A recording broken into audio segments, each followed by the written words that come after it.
Olá, povo de Deus, turma memorável. Chegamos ao dia 15 do nosso livro, do nosso clube de leitura compartilhada, e o livro que é o Membro de Igreja Saudável. Hoje o autor vai tratar na marca 6. Iniciamos a marca 6. O membro de igreja saudável é um membro comprometido. Deixa eu conversar aqui e falar com você um pouco do que ele vai tratar. Por exemplo, ele vai dizer, muitas pessoas acham que a igreja, especialmente o ser membro de igreja, é uma relíquia espiritual destinada a obstruir a liberdade e a frustração espiritual. Ele vai dizer, olha, muita gente tem deturpado essa responsabilidade, esse comprometimento, esse compromisso espiritual que o membro precisa ter com a igreja local. Aí ele vai dizer assim, alguns cristãos são simplesmente indiferentes. Ele vai falar de alguns tipos de cristãos: os indiferentes, os ignorantes a respeito da membresia, aqueles que estão indecisos, aqueles que são independentes e aqueles que são tardios em comprometer-se com uma igreja local porque suas afeições são invertidas.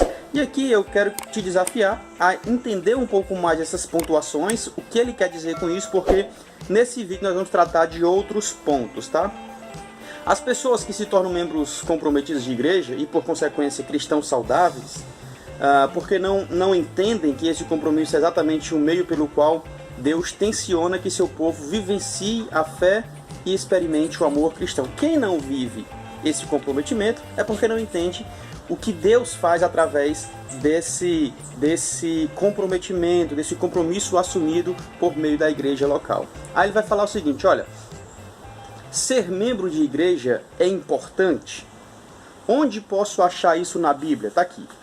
É aqui que eu quero destacar para você os pontos bíblicos para este comprometimento de ser membro de igreja.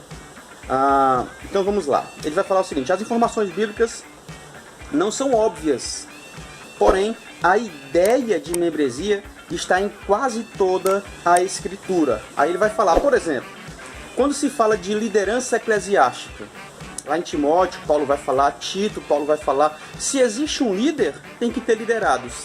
E não dá para liderar qualquer pessoa.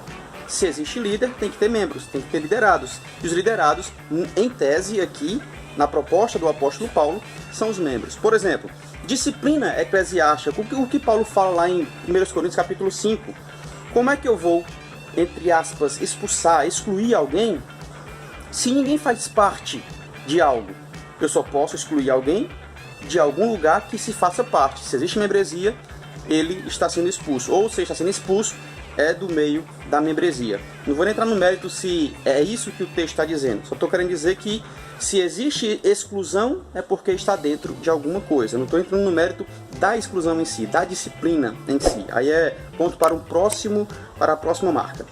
3. Mantendo listas e votações. Lá em 2 Coríntios capítulo 2, versículo 6, vai dizer o seguinte: foi a maioria que votou para remover o homem da membresia da igreja.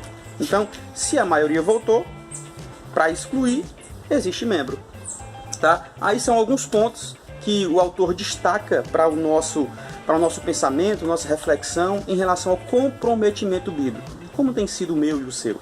Será que temos assumido essa responsabilidade de membros saudáveis, comprometidos com a igreja local? Pense nisso, fique na paz de Cristo e seja memorável sempre.